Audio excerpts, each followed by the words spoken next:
महिन्याची जोडी जणू काहीतरी एकमेकांना सांगण्याचा प्रयत्न करताय. काय सांगत असतील? पाहिलं, ओळखलं का? सांगत माहिती का? तू माझा, तुझी मी झाले. हा, हेच सांगत असणार. हो, तू माझा, तुझी मी झाले. कोकिळ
समाधान झालंय खरं, पण आईला सांगितलं लवकरात लवकर जाते आणि लवकरात लवकर येते म्हणून निघायला हवं.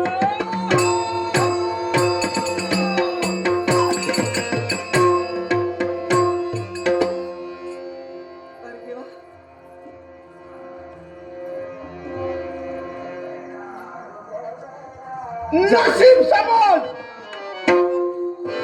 अगं वाचलीस म्हणून वाचलीस. अहो पण कोण आपण? हातातच होतो. अहो पण मला सांगा, आपण माझा मार्ग अडविता केव्हा पाहिला नाही. तुझा मार्ग अडवित नाही मी. हा मग? मी माझ्या कर्तव्याला जातोय. होय ना? मार्गात तू आलीस ही तुझी चूक आहे. ठीक आहे, तुमच्या मार्गातून मी बाजूला होते, मी माझ्या जरा थांब. काय ग? काय? कोण तू? नाव माझं पूर्वा.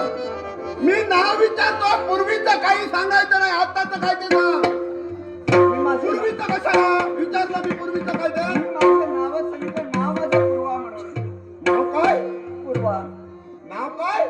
ऐकू येत नाही? ऐकू चांगलं येतं. हा मग? नाव आवडलं का? म्हणून 2 पावलं पुढे आलो. बरं मला सांगा, आपल्याला केव्हा पाहिलं नाही? आपण कोण? मला तू केव्हाच पाहिलं नाही. मुळीच नाही.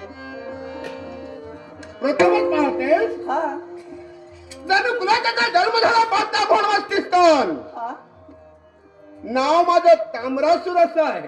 ताम्रसूर. हो, घाबरू हो, नको. पण तुमचं वसतिस्थान आहे ते पाताळ भुवनाच्या ठिकाणी. होय होय, अहो मग हे आहेत ते मृत्यू लोक. निश्चित मला कळतंय. हा मग पाताळ भुवनाचा त्याग करून या ठिकाणी आपण. तर कर्तव्य हाती घेतलंय. जबाबदारी सारखा मूर्खपणा नाही.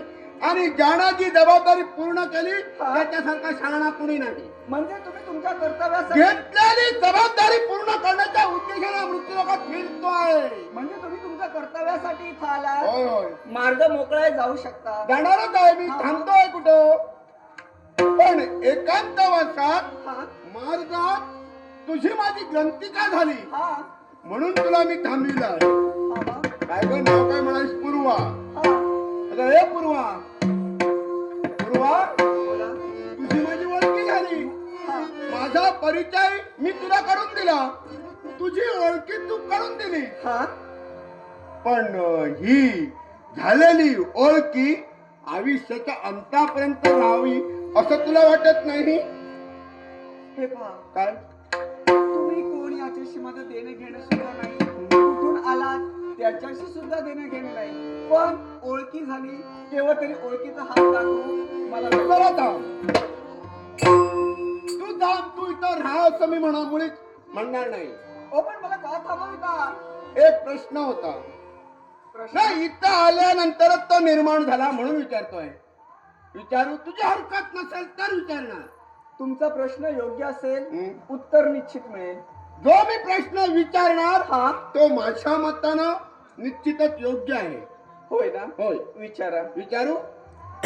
काय गो काय? पूर्वा, तुझं लग्न झालं? अग बाई, नाही, काय शोधतेस का इकडे तिकडे? मुळीच नाही. लग्न झालं नाही? नाही. बरं झालं. म्हणजे योगायोग चांगला आहे, अहो वेळ तर फारच चांगली आणि दिवस त्याच्यापेक्षा सुंदर. अहो पण ऐका तरी, काय? माझं लग्न झालं नाही यात तुम्हाला आनंद का व्हावा? अगं काय होणार नाही? आतापर्यंत तुझं लग्न झालं नाही, हा माझ्यासाठी राहिली म्हणजे म्हणूनच म्हणालो आपल्या बोलण्याचा भावार्थ एकच, माझ्याशी लग्न कर. काय? माझ्याशी लग्न कर. दानवेश्वर, काय मुखातील शब्द मुखात ठेवा म्हणते. तुमच्या मताशी मुळीच सहमत होणार नाही, कारण मी तुमच्याशी लग्न मुळीच करणार नाही. कारण तुम्ही आहात पाताळ कोणाच्या ठिकाणी, हे आहेत ते मृत्यूलोक. मला तुमच्याशी मुळीच करायचं नाही. तुम्ही जाऊ शकता. बरोबर, मी पाताळ भवनातला आहे म्हणून तू माझ्याशी लग्न करणार नाही. तुम्ही पाताळ भवनातील आहात म्हणून लग्न करणार नाही असं नाही, पण मला तुमच्याशी लग्न करायचं नाही पण असं मी पूर्वा, म्हणतो. का ग माझ्याशी तू का लग्न कर, का नाकारतेस मला? लग्न कुणाशी करावं कुणाशी करू नये सर्वस्वी माझा निर्णय आहे. बरोबर, आणि म्हणूनच तुम्हाला सांगते, मी तुमच्याशी लग्न करणार नाही. तू करणार नाही, पण असं काय कमी काय आहे माझ्यात? तुमच्यात काय कमी आहे? निरीक्षण कर, काय कमी भासतं ते सांग. तुमच्यात काय कमी आहे किंवा काय जास्त आहे याच्यापेक्षा माझं मत मला प्रिय आहे की मी तुमच्याशी लग्न करणार नाही. हा तुझा अगदी निर्णयच आहे. हा माझ्याशी तू लग्न करणार नाही? मुळीच नाही. मी तुला आवडलो नाही? तुम्ही जाऊ शकता. ठीक आहे पूर्वा, एक गोष्ट लक्षात ठेव. हा या विश्वात या ताम्रासुराला अशक्य असं काहीच नाही. एखादी गोष्ट एखादी व्यक्ती जर आवडली हा तर ती तो मिळवल्याशिवाय केव्हाही राहत नाही. तेव्हा उगाच हट्टाला पेटण्यापेक्षा तू मला आवडली आहे, तुझ्याशी लग्न करण्याची माझी इच्छा आहे, माझी इच्छा पूर्ण कर. दानवेश्वर, होय मग. तुमची इच्छा म्हणजे परमेश्वराची इच्छा नव्हे. या विश्वात घडतं ते परमेश्वराच्या इच्छेने घडतं. परमेश्वराच्या इच्छेशिवाय या विश्वात वृक्षाचं पाणी हलू शकत नाही किंवा धुळीचा कणही उडू शकत नाही. तेव्हा मुकाटाने चालता हो. अगदी तुझ्या निर्णयावर तू ठाम आहे. तुझा निर्णय तू बदलू शकत नाही. ज्या प्रणय प्रेमाच्या अभिलाषाने तू माझ्याजवळ पाहण्याचा प्रयत्न करतोय हं? ते प्रणय प्रेम संबंधाच्या दिशेने केव्हाही वाटचाल करणार नाही, लक्षात ठेव. ठीक आहे, माझाही विचार पक्का झाला. मलाही नाही तुझ्याशी लग्न करायचं. जबरदस्तीनं केलं लग्न तर त्याचा संसार केव्हाही सुखाचा होणार नाही. मी जबरदस्तीनं आज तुझ्यावर लग्न करी नाही. लग्न केल्यानंतर तू माझ्या संसारात रममाण होशीलच हे सांगता येणार नाही. कदाचित झाली तरी सुद्धा तुझं लक्ष बाहेर असणार. तेव्हा जबरदस्तीनं मी लग्न करणार नाही. एक लक्षात ठेवा, काय ते? दानव असो मानव असो त्यानं स्त्रीच्या सौंदर्यावर कधीही भुलू नये. कारण स्त्रीचं सौंदर्य असं आहे, त्या स्त्रीने एखाद्या पुरुषाला तारलं तर तारलं, त्याचं तेच सौंदर्य त्याचं जीवन कसं मातीभाव करेल हे त्याचं त्याला सुद्धा कळणार नाही. तू असतील हा? माझ्या जीवनाची काळजी तू करूच नको. मी समर्थ आहे, माझ्या जीवनाचं काही होऊ दे, वाटोळं होऊ दे, त्याचा विचार तू करू नको. तुला वासना दिसते, वासनाईसारखा बदल झालाय. अगर मी आताच्या गुराच्या पापी भावना संसार संसार संसार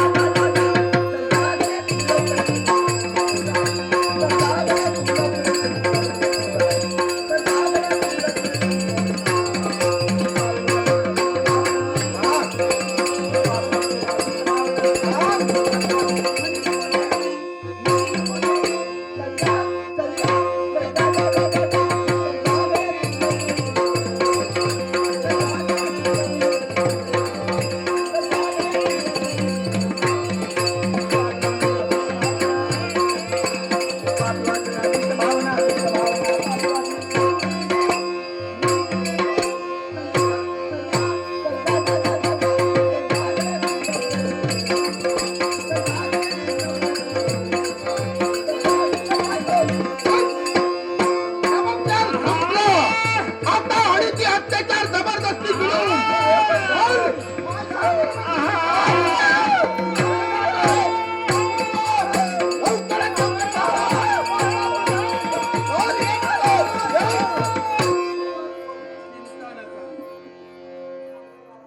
काय रे काय उठलंय काय तुमच्यावर? पूर्वा, आता दूर व्हा. आवाजात एवढा बदल म्हणजे आहेस तरी कोण? चिंता करू नकोस, जागा धरून आहे, काळजी करण्याचं कारण नाही. याला प्रथम घालवतो आधी चौकशी करतो. फक्त कायमस्वरूपी राहा म्हणजे झालं. ऐ, काय रे ते सांगता येणार नाही. तेव्हा काय चाललं? तू केव्हा आलास? हे जे तुमचं काही चाललं होतं तेव्हाच आलो. तेव्हा आलास? हे पाहिलं तू? पाहिलं. हे आम्ही काय करत होतो तू पाहिलं? नशीब डोळे जाग्यावर राहिले, का म्हणून? फुटले नाही. तुला ठाऊक नाही? अरे अरे दोघांचं प्रेम तिसऱ्यानं पाहू नये. हे तुमचं प्रेम चाललं होतं. मग प्रेम करायला घरात तुमच्या जागा नाही की माणसं भरपूर आहे? वा, बरोबर आहे.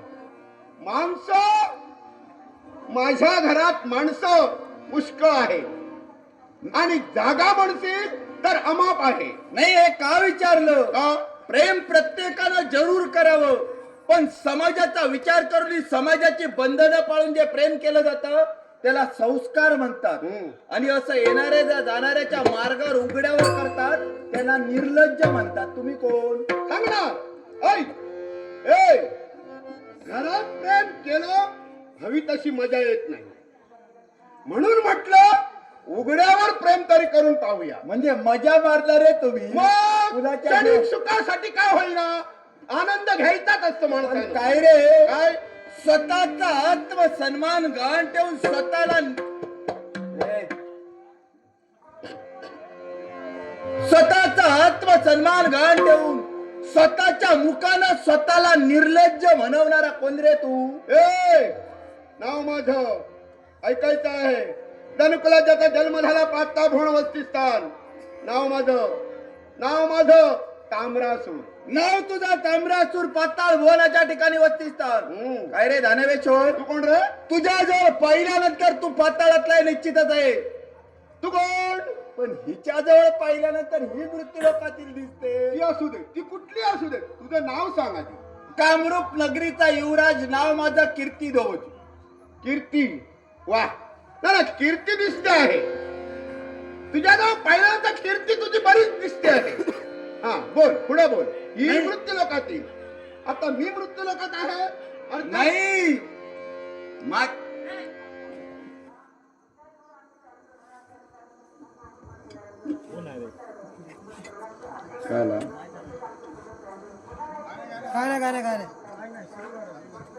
नाही, मी का विचारलं? कशासाठी? कारण तुझं वस्तीस्थान पाताळ भुवनाच्या ठिकाणी असून सुद्धा मृत्यू लोकातील एका युवतीवर तू प्रेम करू पाहतोय. मग तुझ्या पाताळ भुवनात मुली नाहीत की तिकडच्या तुला देत नाही? हे! काही बोलू नकोस. नाही कारण आहे. देत नाही म्हणजे मी काय लंगडा आहे? एखादा माणूस जर का लांबची मुलगी पाहत असेल ना हा. तर आपण समजून जावं जवळच्यांना त्याच्या भानगडी माहित आहेत म्हणून तो लांबची पाहतो. म्हणजे भानगडी माणूस मी नाही दिसतोय भानगडीवाला. ए मी लंगडा नाही. हाताला कदाचित असेल पण पाय मात्र शाबूत आहे. नाही तेव्हा कुणी मला मुली देईल हा? तू चिंता करू नको. तू आता तुझी शंका दूर करतोय. हिच्याबरोबर मी प्रेम का करतोय? कशासाठी? अरे हे सौंदर्य तरी पहा जरा असारा का इकडे ना. नाही माझं बोलून झाल्यानंतर काहीतरी करू. काय पण पाहत आहे. नजर बाजूला क्षणभर सुद्धा घालवावी असं वाटतच नाही. सौंदर्य पाहताच आणि तिच्या सौंदर्याच्या मोहात पडून तिच्याशी लग्न करण्यासाठी तू तत्पर झालास. तिच्या मुखातील धावतोय शब्द ऐकून आवाजाच्या हृदयाला इथपर्यंत आलोय. घडलेला प्रकार मी माझ्या नेत्रानं पाहिलाय. दानवेश्वर जीवनात संधी देतोय. काय म्हणू? उर्वरित जीवन जर का सुखीमय व्हावं असं वाटत असेल तर तिच्या चरणी चालता व्हावं. खबरदार! काही बोलण्यासाठी सिद्ध असतील माझ्यासारखा दुसरा वाईट माणूस कोणी नाही. हिचे चरण मी धरू? हो हिचे चरण धरायला मी आलोय. मला काम नाही. मग कशाला आला? हिचे चरण धरणे म्हणजे मला काय काम आहे? मी रिकामी आहे. एकच काय? जिचा तू अपराध केलास तिचे चरण धरून क्षमा माग अ?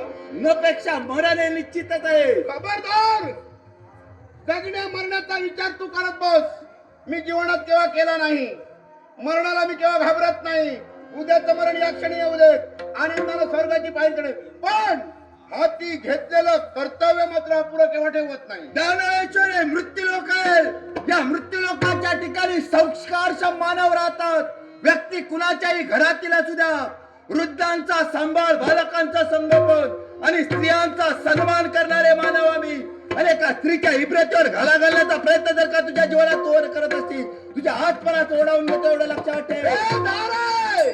मी ते काय करतो आहे हे बरं काय वाईट काय हे चांगलं मला कळतंय.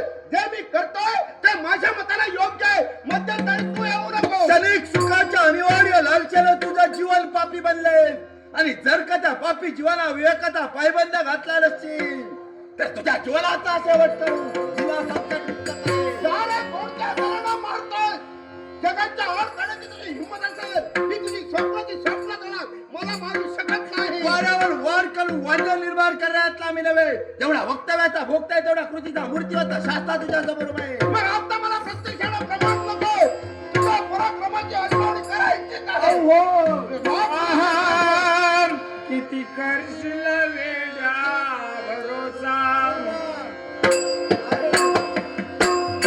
किती करशील वेड्या भरोसा या नगदे आता करशील वेड्या भरोसा या नगदे आता अजून तुला कळला नाही पण काय राजाचा अजून तुला कळला नाही पण काय राजाचा शिवलेल्या भरोसा या नगदे आता शिवलेल्या भरोसा या नगदे आता अजून तुला कळला नाही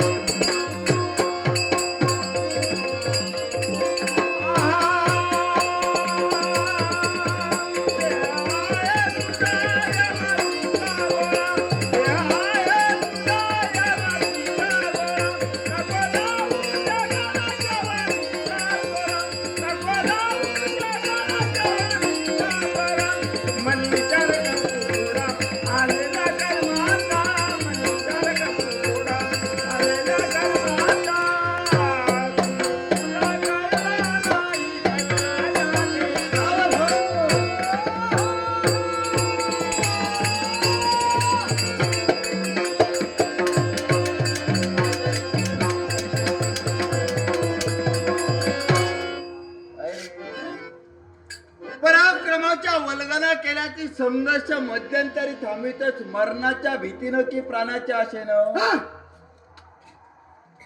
मरणाला मी घाबरतो? मग मी मरणाला केव्हा घाबरत नाही. मग का संघर्ष थांबला? ए! मरणार मी आहे, तू आहे. जो जन्माला आला प्रत्येक जण मरणार. मग तू पळून जाणार. ए काही नको सांगूस. मग आतापर्यंत मी केव्हा पळून गेलो आहे? मी इथून जाणार, हा इथं थांबणार नाही.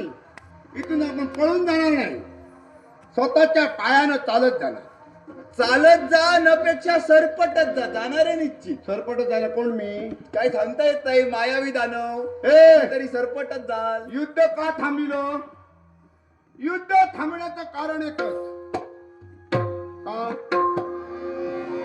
मी माझ्या वैऱ्याला पहिल्या भेटीत कधी ठार मारत नाही. हा त्याच वैऱ्याला संधी देतो. संधी दिल्यानंतर सुधारला तर सुधारला, नपेक्षा न जाणू न कळे. कदाचित जर दुसरी त्याच वैऱ्याची जी माझी भेट घडून आली तर त्याला मी या भूमीवर उभासवर राहू दे. केव्हा ये कसा ये युवराज कीर्तिराज सावंत.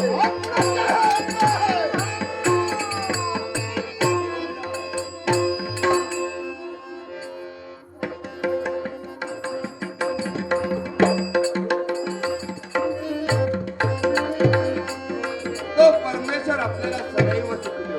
असा आशीर्वाद. का म्हणून?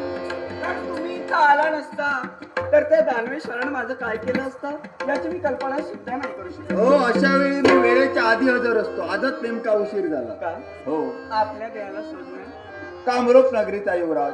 नाव माझं कीर्तिराज. नाव काय आपलं? नाव माझं पूर्वा. हे पूर्वा, हा स्वर्गातील अष्टरमाना लाजविणारं सौंदर्य परमेश्वरानं आपल्याला दिलंय.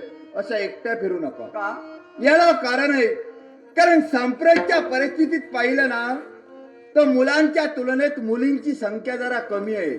बरेच जण लग्नाशिवाय ते असे उपद्याप करत असतात. म्हणून एकट्या फिरू नका.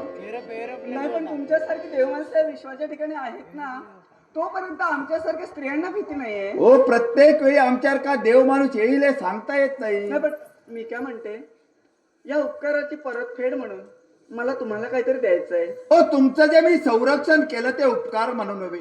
वीराचं कर्तव्य असहाय्य व्यक्तीला सहाय्य हा. करणं मी माझं कर्तव्य म्हणून केलंय. नाही तुम्ही तुमचं कर्तव्य केलं ते मान्य आहे मला, पण आमच्या मनाच्या समाधानासाठी. तुमच्या मनाच्या समाधानासाठी जर देत असाल जास्त मोठं देऊ नका. एकट्याला उचलून जाईल एवढंच द्या. काय वस्तुरूपाने द्यायला असेल तर माझ्याजवळ काहीच नाहीये. नसेल तर देऊ नका. नाही, नाही, असं नाही, मला बोलायचं आहे. तुम्ही आधी नेमकं एक ठरवा.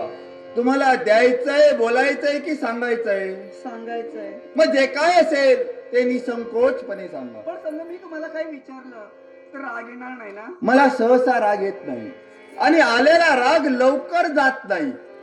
बरं आता विचारते. असं अंगावर येऊन विचारू नका हो. भीती वाटते, सवय नाही मला. मला सुद्धा भीती वाटते हो. नाही आता विचारते. बर तुमचं लग्न झालं? कर्म माझं. जगातले सगळे प्रश्न संपले काय ग? या वैभव नार्वेकर आणि संदीप पालव. शुद्ध नाट्यस्को सन्मान्य संदीप नार्वेकर. नाही, संदीप पालव सन्मान्य संदीप पालव आणि वैभव नार्वेकर. आणि वैभव नार्वेकर या दोघांनी माझ्या कलागुणांचा गौरव करण्यासाठी बहुमोल पारिश केले. त्यांचे तुमचे आभार मानून गणपती गजाननाचरणी नतमस्तक होऊन जमलेल्या मायबाप रसिकांचे आभार मानून आणि माझ्या ग्रामदेवतेला वंदन करून गणेश भवानी दशावतार नाट्यमंडळ हुमरट मालक श्री आप्पा दळवे यांच्या वतीने या बक्षिसाचा आनंदाने स्वीकार करते.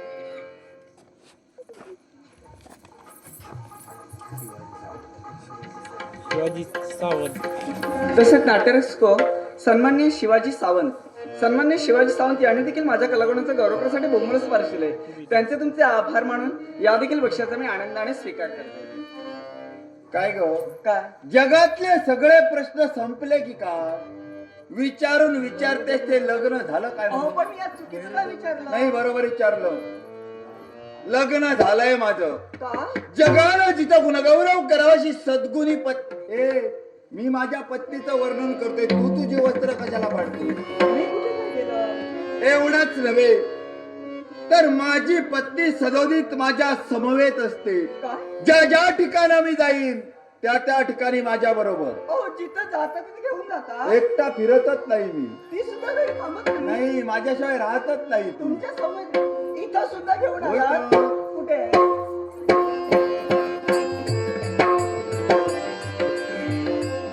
ओ कुणाला शोधताय? पत्नीला. ओ पत्नी काय लपविण्याची गोष्ट आहे. आणि समजा लपविण्याचा प्रयत्न केला, एका जागेवर थांबेल ती? पण तुम्ही काय म्हणालात? मी जिथं जातो तिथे घेऊन जातो म्हणून. खरंय. आणि जर का माझ्या पत्नीलाच पाहायचं असेल,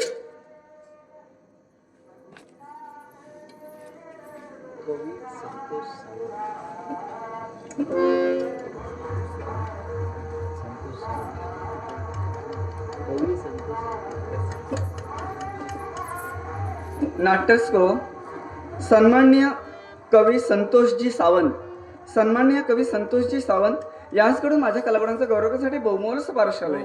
त्यांचे तुमचे आभार मानून गणपती गजाननांच्या नतमस्तक होऊन गणेश भावनी दशावतार नाट्यमंडळ हुमराट मालकश्री आप्पा दळे यांच्यातून या वर्षाचा आनंदाने स्वीकार करतो.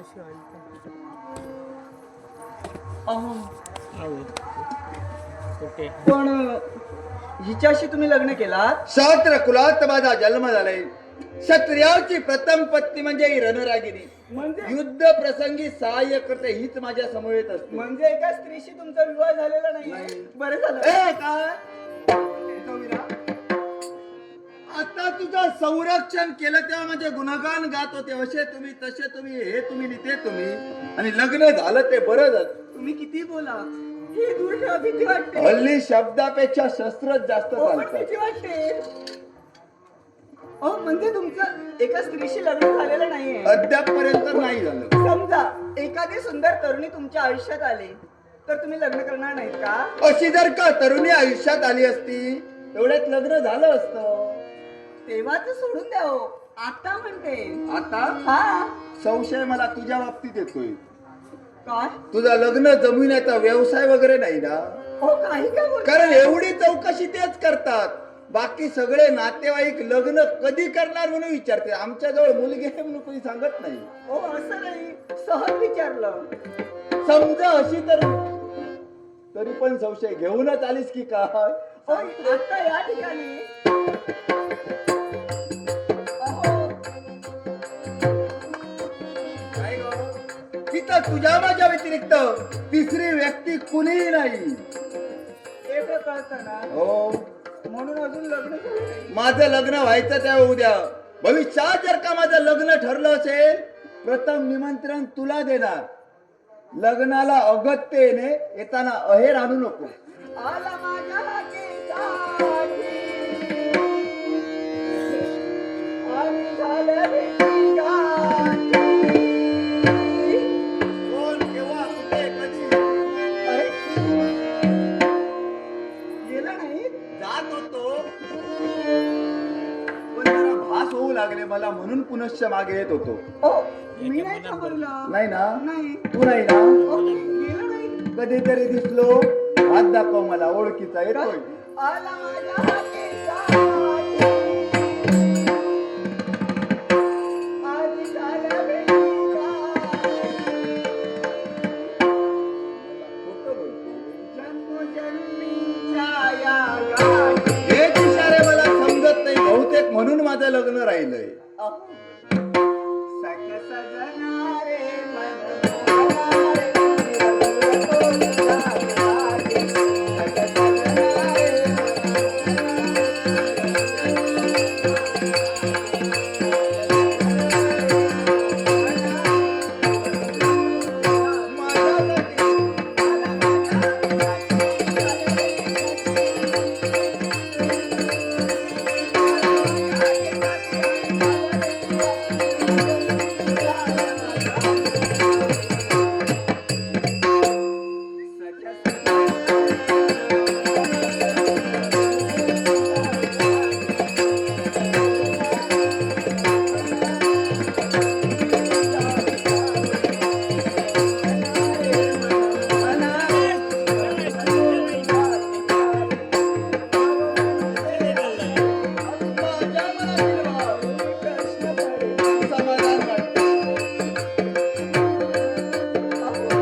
कष्टाचं चीज झालं ते पाहतो.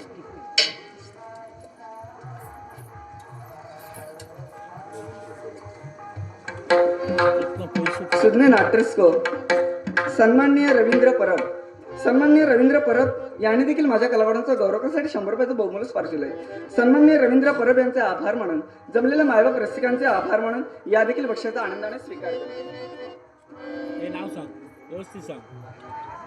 उपसरपंच. तसेच नाट्यस्क सन्माननीय बुवा रोहित ढवळ यांनी देखील माझ्या कलावडांचा गौरव करण्यासाठी बहुमूल्य स्पर्श दिलंय. सन्माननीय बुवा रोहित ढवळ यांचे आभार मानून जमलेल्या मायबाप रसिकांचे आभार मानून गणेश भवानी दशावतार नाट्यमंडळ सम्राट मालश्री आप्पा दळवी यांच्याकडून या बक्षाचा आनंदाने स्वीकार केला. त्या वीर पुरुषानं आपलं संरक्षण केलं. तुमच्या प्रेमाचं प्रेम पुष्प तुम्ही माझ्या चरणी अर्पण केला. स्वीकार केलाय तुमच्या प्रेमाचा. हो, पण हे प्रेम मला जास्त दिवस नकोय. काय काही का बोलताय? आता तरी तर प्रेम केला. प्रेम जास्त दिवस नको याचा अर्थ सोडून देणार नाही. प्रेम जास्त दिवस नको म्हणजे त्याला कारण आहे. मार्गाने एक तरुण आणि तरुणी जर का चालत असली, कदाचित नात्यानं ती बंधू भगिनी असतील सुद्धा, पण समाजाचा पाहण्याचा दृष्टिकोन वेगळा आहे. आणि आपलं प्रेम समाजाच्या नजरेत येण्या अगोदर या प्रेमाचं रूपांतर मला विवाहात करायचं. आणि मला सुद्धा हे प्रेम जास्त दिवस नकोय. जसं मला नको तसंच ना हल्ली तुमचं काही सांगता येत नाही.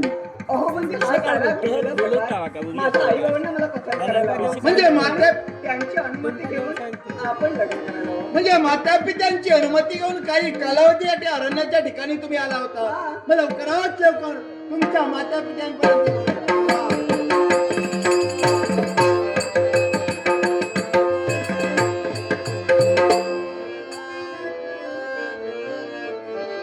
चंद तू झाला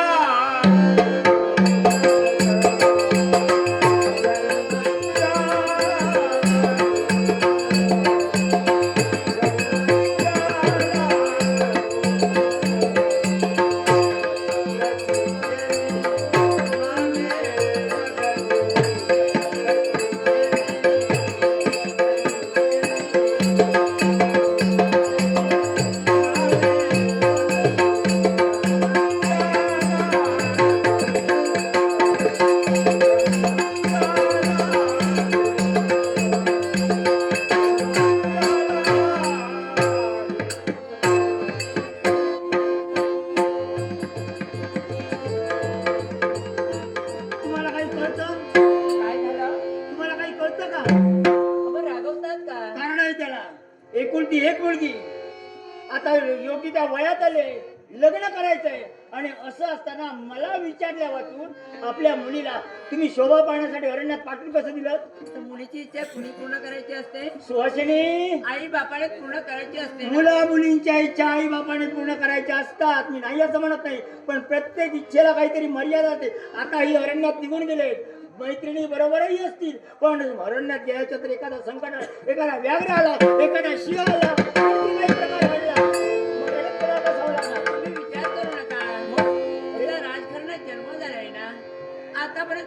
संस्कार आपण घडविले मुलगी वाया जाऊ शकेल का? येणाऱ्या संकटाला ती धैर्याने तोंड देऊ शकेल. सुवासिनी तुम्हाला कळत कसं नाही? ओ राजघराण्यात जन्म झाला म्हणजे राजघराण्यातल्या माणसांवर संकट येऊ शकत नाही. पण संकटाची भीती तिला तर मुळीच नाही आणि ती काही एकटीच गेली नाही. अनेक सर्व सख्याजणी आहेत आणि त्यांच्या समावेती गेली आहे ना. आणि म्हणूनच म्हणतोय आहेत सध्या तुम्ही, मी नाही असं म्हणत नाही, पण अरण्याच्या ठिकाणी एखादा व्याघ्र जर घुसला किंवा व्याघ्राने झडप घातली तर या सगळ्या जणी करतील काय? हे बघा मी मुलीला काय सांगते?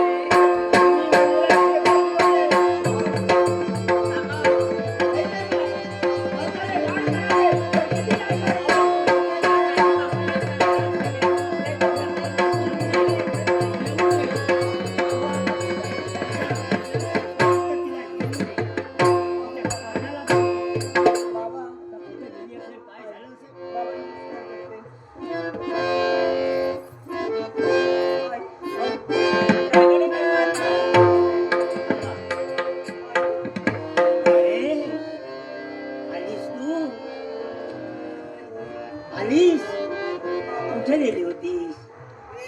अरण्यात गेली होतीस? साधारण तिकडे काय काय बघितलं? हत्ती दिसले? हरिण दिसली? सशाची पिल्लं?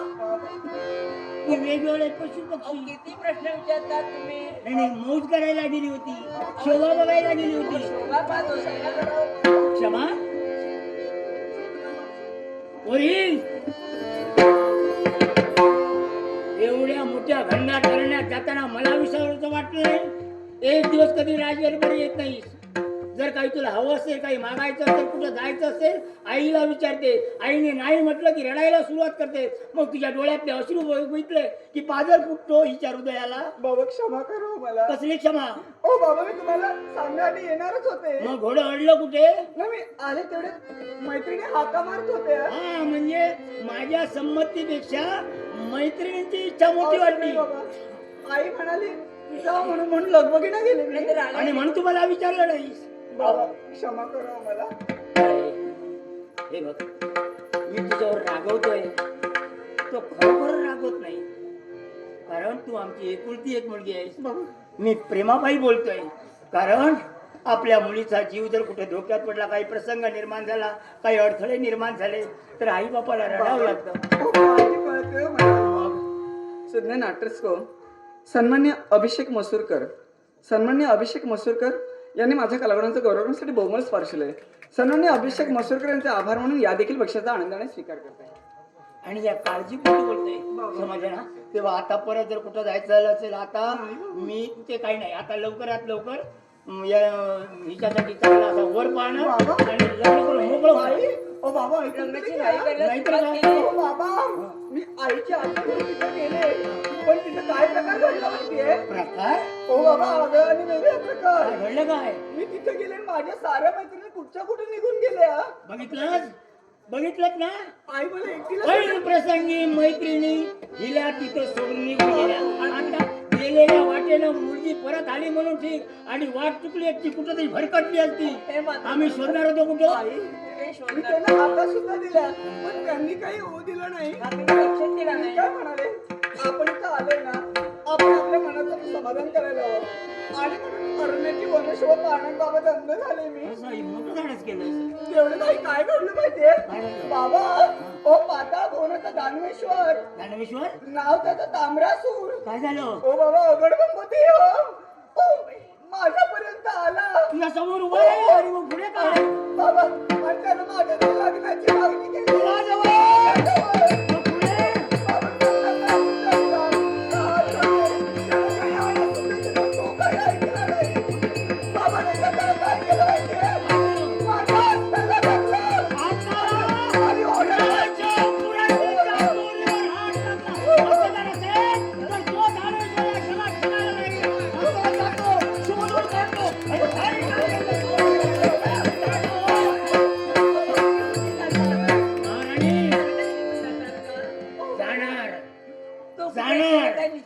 कारण आहे त्याला. आज त्याने माझ्या मुलीवर हात टाकला, उद्या आणखी दुसरी कुणाची तरी मुलगी दिसेल, तिच्यावर हात टाकील. तरुणीना किंवा स्त्रियांना सोयरपणाने कुठं फिरता येणार नाही तेव्हा त्याचा निपात आलाच पाहिजे. बाबा पण मी तेवढे 10वा 5वा संकट समय सहाय्यकारी शब्द माझ्या मुखातून बाहेर पडले. मग तेवढ्यात तेवढ्या देव माणसाचं तिथं आगमन झालं. देवाचं देवाचं नाही बरं शंभू महादेवा बरं केलं देवाचा. मग त्या देवाला आणायला होतं आपण त्याला कुठेतरी मकरात बसवलं असतं किंवा त्याची पूजा मानली असती. बाबा देवाचं नाही मग देव माणसाचं. देव माणूस हा. म्हणजे कोणी व्यक्ती देवाप्रमाणे आला तिथं. देवाप्रमाणे आला हा. आणि अशा आणि व्यक्तीला या संकटातून माझी त्यांनी मुक्तता केली. बरं झालं. बाळे, काय? ज्या देव माणसानं या प्रसंगातून तुला वाचवलं हा. अशा व्यक्तीला इथं नको का आणायला? बाबा हा. अहो मी त्यांना घेऊन आले द्वारापाशी ठेवलाय. घरापाशी हो पण काय केलंस तू? दारावर अगोदर घेऊन ये पण बाबा- काहीतरी पारितोषिक द्यायचं. मान्य मला पण तुमची दोघांची आज्ञा झाल्याशिवाय त्यांना इथं कसं घेऊन येणार. याला संस्कार म्हणतात आम्ही केले संस्कार. आणि हे एवढेच चांगले संस्कार माझे बाकीचे सगळे तुझे. हो म्हणूनच वाया गेले नाही. जा, घे लवकरात लवकर घे.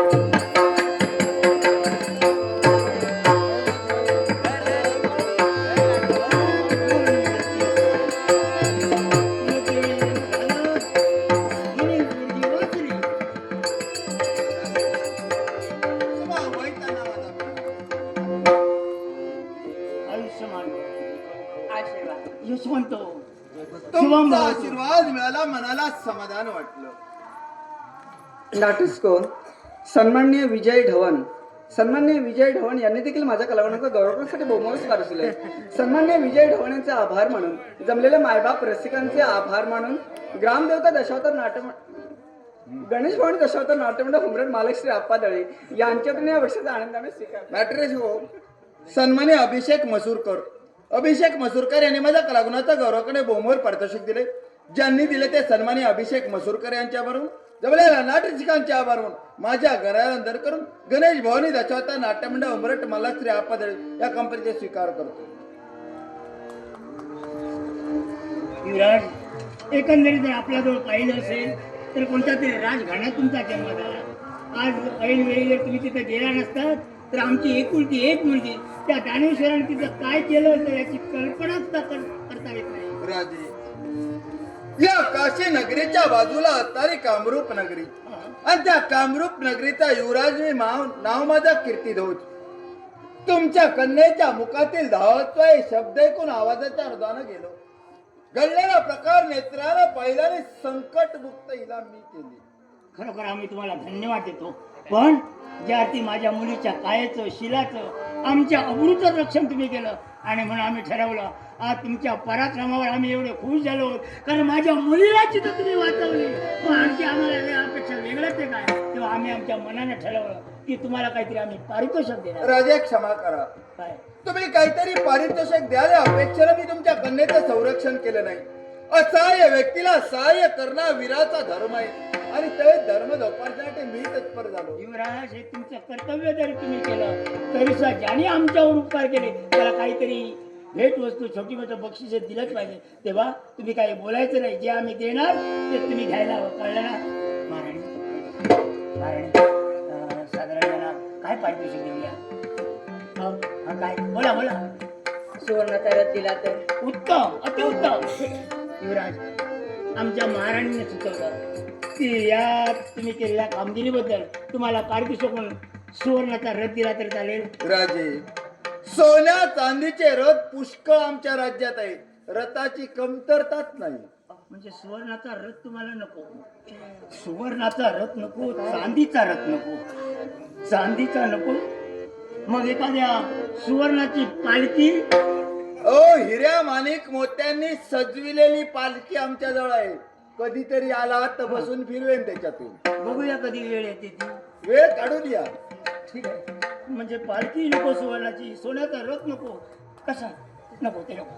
बाळे, सांग आता तू सांग. आम्हाला काही या आनंदाच्या समय सुचतच नाही तेव्हा तू असं काही पारितोषिक सांग की त्याला ते आवडलं पाहिजे. ताबडतोब त्यांनी हो म्हटलं पाहिजे. बाबा तुम्ही त्यांना पारितोषिक देण्याची गरज नाही बाबा. कारण मी त्यांना जे काही पारितोषिक द्यायचं होतं ना ते दिलंय बाबा. बरोबर. काही गाठोडं वगैरे नेलं होतंच की काय? नाही, वस्तुरूपाने असं काही पारितोषिक दिलेलं मग नाही. काय दिलंच काय? आई, या महाभयंकर संकटातून त्यांनी माझी मुक्तता केली. बरोबर. याच्यासाठी याच्यासाठी काय? माझ्या पुढील संपूर्ण आयुष्यात ते मला चांगली साथ देतील म्हणून म्हणून म्हणून काय? म्हणून म्हणून काय?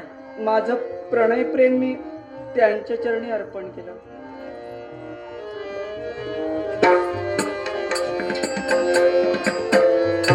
सुहासिनी,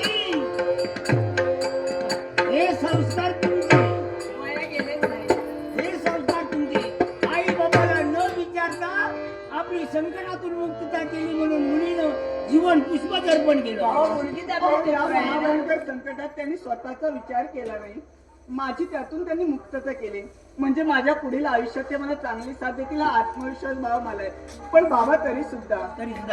जोपर्यंत तुम्हा दोघांची आज्ञा होत नाही ना तोपर्यंत मी लग्न करणार नाही. मुली, उत्तम. कारण माझ्या पुढील संपूर्ण आयुष्यासाठी तुमचा आशीर्वाद प्रिय आहेत भाऊ. निवड चांगली आहे. कारण एकंदरीत यांच्या चालण्यावरून, यांच्या बोलण्यावरून, बाबा यांच्या वर्तनावरून माझ्या लक्षात आलं माझ्या मुलीला साजे संसाचा नवरा कोण असेल तर हेच राजकुमार. मग तुझी संमती असेल तर या गोष्टीला आम्ही वेळ घालवणार नाही. युवराज किती रोज आता अरण्यात तुमचं काय बोलणं झालं ते आम्हाला काही माहित नाही. येतंय लक्षात? तुमचं बोलणं काय झालं माहित नाही. पण तिने सर्वस्वी तुमच्या चरणी अर्पण केलं. म्हणजे तुम्ही तिला हो म्हटलं असणार तेव्हा आम्ही ठरवलं की तुम्हा दोघांचं थाटामाटात लग्न करून द्यायचं. राजे, जरी तुमच्या कन्येनं माझ्यावर किंवा मी तिच्यावर जीवापाड प्रेम केलं तरी आमचं आयुष्य सुखकर होईल अशातला भाग नव्हे. जोपर्यंत मात्यापित्यांचा आशीर्वाद, मात्यापित्यांची अनुमती या विवाहाला मिळत नाही बघा, तोपर्यंत जीवन कधीही सुखकर होणार नाही. आणि जर का तुमची इच्छा असेल तर तुम्ही सांगाल त्या शुभ मुहूर्तावर आम्ही विवाहासाठी सिद्ध आहोत. याला म्हणतात संस्कार.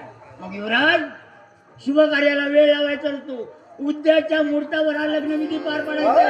तेव्हा आता तुम्ही राज्यात जायचं. तुमचे जे कोणी नातेवाईक असतील त्यांना सांगायचं आणि लव्या जम्या सोयी आमच्या काशी तुम्ही प्रवेश म्हणजे करा. लग्न होणार आहे ते तुमच्या काशी क्षेत्रात. इथं होणार. मग लवकरात लवकर माझ्या राज्यात जाऊन ती लग्नाच्या जय्य तयारीनं तुमच्यापर्यंत आशीर्वाद द्या. आहे? बाबा असू दे, त्याची काळजी तू करू नकोस. तेव्हा लग्न मंडप कसा सजवायचा, या लग्नाची उद्याची तयारी कशी करायची मी अजून समजत आहे. फक्त तू जा, तुझी तयारी कर. तुझ्यासाठी लग्न कर. जा.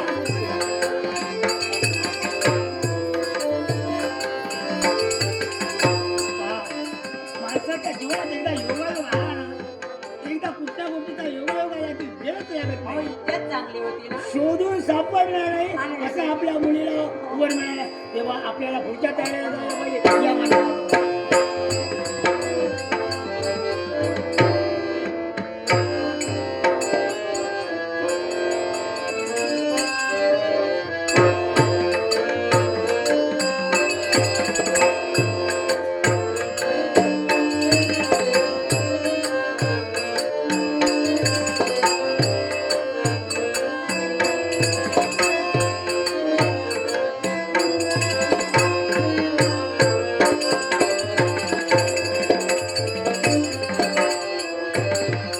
अप्रतिम, अगदी थोडक्यात वेळात सैनिक आणि सुशोभित अशा तऱ्हेचा लग्न मंडप चौकटलाय. जिकडे तिकडे गुढा तोडलं उभारले, सनई चौकडे वाजते. ज्याला ज्यांना आमंत्रण मिळाले ते सगळे जण या लग्नाला उपस्थित राहिले. प्रत्येक जण आपापल्या आसनावर आसनस्थ झालाय. माझी एकुलती एक मुलगी, थाटामाटानं मला लग्न पार पडायचंय तेव्हा आणि ते योग्य मुहूर्तावर हे लग्न पार पडायचंय. हे शंभू महादेवा, हे पार्वती परमेश्वरा, हे निर्विघ्नपणे लग्न पार पडो एवढी तुमच्या जवळ करतात. अरे बरोबर, मुलाजवळची तयारी झाली की नाही हे घालणार कसं? महाराणी सोड.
या अशी पुढे या.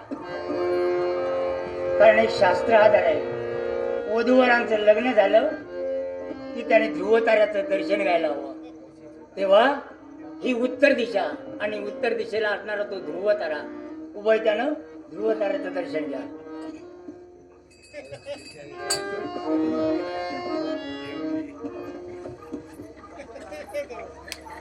बाळे, मुलगा जन्माला आला तर 21 कुलाचा उद्धार करतो, पण मुलगी जर जन्माला आली तर ती 42 कुलाचा उद्धार करत असते. आज जिला मी माझ्या तळा हातावर थोड्याप्रमाणे जपलं, घडवलं, वाढवलं, तुझी पाठवणूक करताना आई बापाची काय अवस्था होते ते आई बाप झाल्यापासून कुणाला कळलं नाही. फक्त 2च वाक्यात तुला ज्या घरातून लक्ष्मीच्या रूपानं पाऊल टाकली त्या घरातली माणसं वेगळी आहेत. हे बघ, एखाद्या माणसाला एखाद्याच्या घरात जागा मिळेल, पण माणसाच्या मनात जागा मिळवायला खूप कठीण असतो. तेव्हा प्रत्येकाची मर्जी संपादन कर, नवऱ्याची पतिव्रता होऊन सेवा कर. एवढंच नाही तर आई बापाच्या कीर्तीला नावाला कलंक लागेल अशी कोणती गोष्ट करू नकोस. आणि स्वतःचा संसार कसा सांभाळायचा आहे आईने तुला शिकवलं असेल. आज तुझा हात त्याच्या माझ्या पित्याच्या सावलीत माझ्या पित्याच्या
आज आजचा पोटचा गोळा मी तुमच्या स्वाधीन केलाय.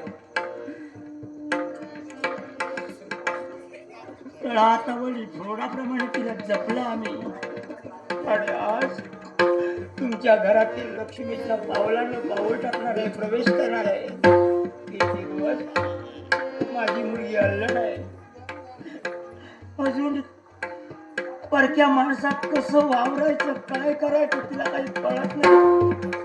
एकच प्रार्थना आहे, तिचं काही चुकलं समजून घ्या, तिचा सांभाळ करा.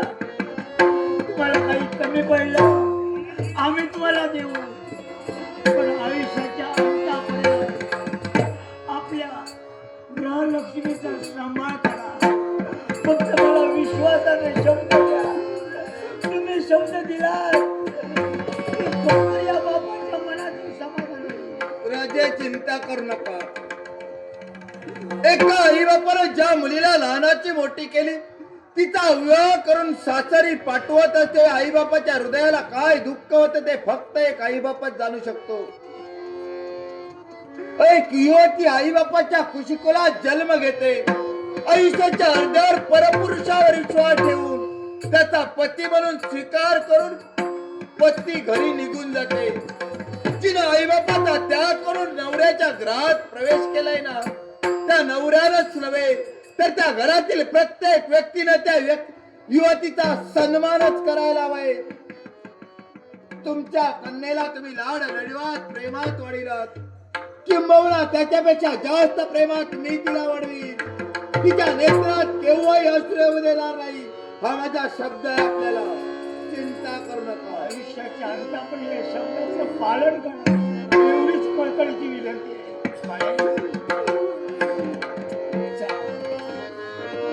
गंगा यमुना डोळ्यात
पाताळ गुणाचा सम्राट. मग या मृत्यूलोकात इथं काय करता तुम्ही? इथं होईत एकाच गोष्टीसाठी, कोणत्या गोष्टीसाठी? ज्या राज्याचा उपभोग तुम्ही भोगता मग तो राज्य सोडा आणि आणि तेच राज्य आमच्या स्वाधीन करा. लोक फिरणार नाही ना तुमचं? तुम्ही काय बोलता तुमचं तुम्हाला कळतंय? हे काशी क्षेत्रीय राज्य मी सांभाळतोय, प्रयोजनांचं संरक्षण मी करतोय. एक कुठतरी पाताळ गोणातून दानवेश्वर येतोय, हे राज्य सोडा म्हणून सक्तीचा हुकम करतोय. काय बोलताय तुमचं तुम्हाला तरी कळतंय का? आम्हाला जे आम्ही बोलतोय ते आम्हाला कळतंय. राजा तुम्ही राजाचा ज्या उपभोग घेता तो उपभोग या दानवेश्वराला घ्यायचा. हे दानवेश्वर, जिभेला लगाम घाला, मनाला वाटेल आणि बुद्धीला पटेल त्याप्रमाणे कृती करू नका. जीवदान हवं असेल तर झालं, एवढं पुरे झालं, निघा इथून. जगण्या मरण्याचा विचार या दानवेश्वराला आपल्या जीवनात केला नाही. त्या प्रसंगाला लावण्यासाठी दानवेश्वर तत्पर झाला. तुझ्यासारख्या राज्य जर करता उभे राहिले तर राक्षसांचा भयान करून माझा स्वतःचा हे दानवेश्वर, अहंकाराच्या जोरानं, पराक्रमाच्या जोरावर किंवा महान शक्तीच्या जोरावर मुखातून भयच्या शब्दाने अरे बेंबीचा डेट तुझ्यापर्यंत दोन फाट्यापर्यंत जरी ओरडला तरी हे काशी क्षेत्राचं राज्य तुझ्या स्वाधीन होणार नाही. तेव्हा तुझ्या जीवनात मी एक पुन्हा संधी देतोय. जर जगायचं असेल, 4 दिवस सुखाने काढायचे असतील, तोंड काळं कर आणि पाताळ वनात जा. दानवेश्वराच्या मनातील इच्छा परिपूर्ण होईल त्याच वेळी मी पुन्हा माघारी फिरेन. ती इच्छा म्हणजे काही परमेश्वराची इच्छा नव्हे. परमेश्वराच्या इच्छेने जग चालतं, ज्ञानेश्वराच्या इच्छेने जग चालत नाही. तेव्हा तुझ्या बोलण्याचा अर्थ माझ्या लक्षात आलाय. विनाशकारी परिणामाची तुला सुटते. म्हणूनच कुणीतरी म्हटलंय, ज्याचं मरण असेल त्या ठाई तो चालतही येऊ शकत नाही. माझा मरण तुझ्या दिलाय, तुला जावी संपविणार. हे सारे राज्यातले राज्य संपवून मी माझ्या स्वतःच्या मला संपवण्यासाठी आलंय. अरे माझे हात काही तुला बघणारा नाही. मिळाले आणि तुला वाटा बघा. एवढी काय हिंमत आहे? एवढी काय पराक्रम आहे? होय, होय.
तुम्ही